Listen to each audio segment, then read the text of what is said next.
My memories are very confused.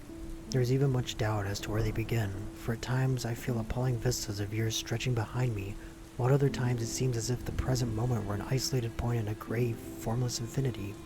While I know I am speaking, I have a vague impression that some strange or perhaps terrible mediation will be needed to bear what I have to say to the points where I wish to be heard. My identity too is bewilderingly cloudy. I seem to have suffered a great shock, perhaps from some utterly monstrous outgrowth of my cycles of unique, incredible experience. These cycles of experience, of course, all stem from that worm-riddled book. I remember when I found it in a dimly lighted place near the black, oily river where the mists always swirl. That place was very old, and the ceiling-high shelves full of rotting volumes reached back endlessly through the windowless inner rooms and alcoves. There were, besides, great formless heaps of books on the floor and in crude bins. And it was in one of those heaps that I found the thing. I never learned its title, for the early pages were missing, but it fell open towards the end and gave me a glimpse of something which sent my senses reeling. There was a formula, a sort of list of things to say and do, which I had recognized as something black and forbidden, something which I had recalled before and feared of paragraphs of mixed abhorrence and fascination penned by those strange ancient delvers into the universe's guarded secrets whose decaying texts I loved to absorb. It was a key, a guide to a certain gateway and traditions of which mystics have dreamed and whispered since the race was young, and which led to freedoms and discoveries beyond the three dimensions and realms of life and matter that we know. Not for the centuries had any man recalled its vital substance or known where to find it, but this book was very old indeed. No printing press, but the hand of some half-crazed monk had traced these ominous Latin phrases in unicles of awesome antiquity. I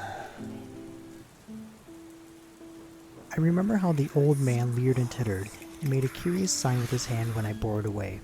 He had refused to take pay for it, and only long afterward did I guess why.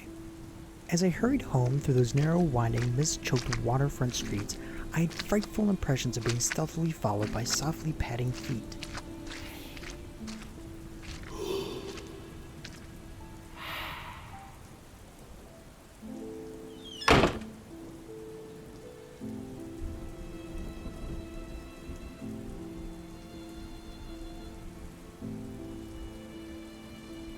Tottering houses on both sides seemed alive with a fresh and morbid malignity, as if some hitherto closed channel of evil understanding had been abruptly opened.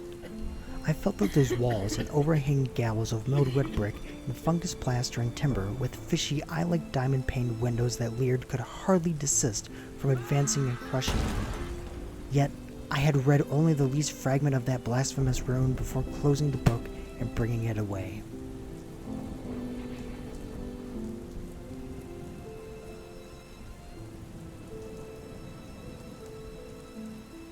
I remember how I read the book at last, white-faced and locked in the attic room that I had long devoted to strange searchings.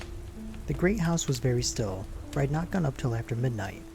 I think I had a family then, though the details are very uncertain, but I know there were many servants. Just what the year was, I cannot say, for since I have known many ages and dimensions, and have had all my notions of time dissolved and refashioned.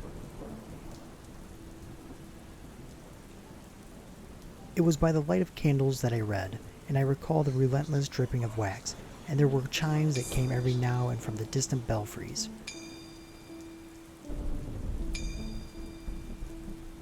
I seemed to keep track of those chimes with a peculiar intentness, as if I feared to hear some very remote, intruding note among them.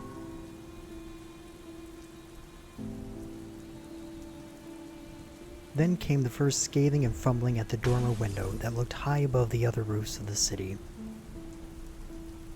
It came as I droned aloud the ninth verse of the primal lay, and I knew amidst my shudders what it meant.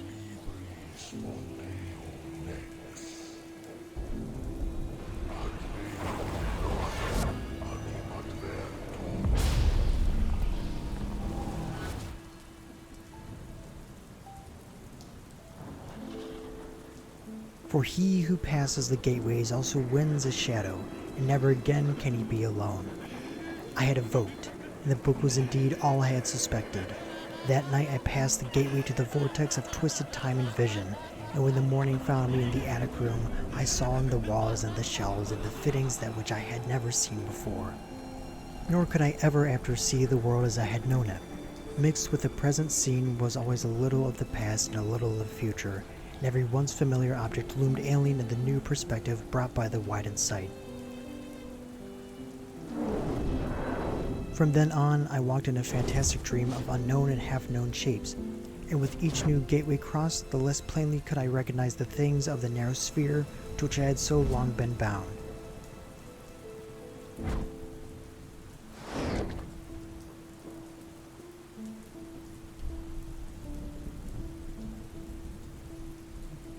What I saw about me, none else saw, and I grew doubly silent and aloof, lest I be thought mad.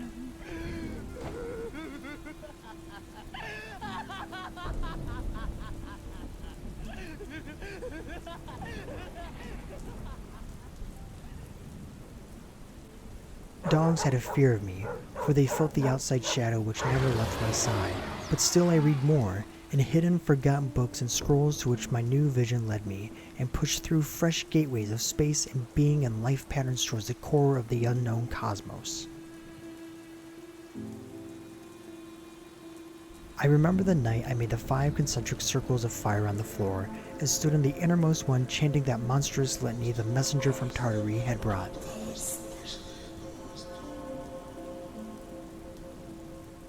The walls melted away, and I was swept back by a black wind through gulfs of fathomless gray where needle-like pinnacles of unknown mountains miles below me. After a while, there was utter blackness, and then the light of myriad stars forming strange, alien constellations.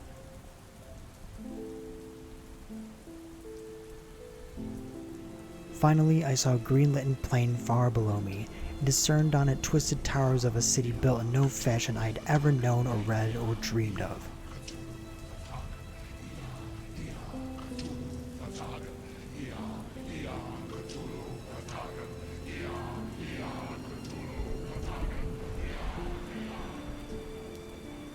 As I floated closer to the city, I saw a great square building of stone in an open space, and felt a hideous fear clutching me. I screamed and struggled, and after a blankness was again in my attic room, sprawled flat over the 5 phosphorescent circles on the floor.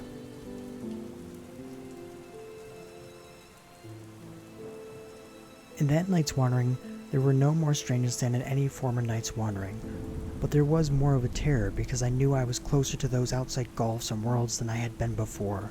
Therefore, I was more cautious with my incantations, for I had no wish to be cut off from my body and from the earth and unknown abysses whence I could never return.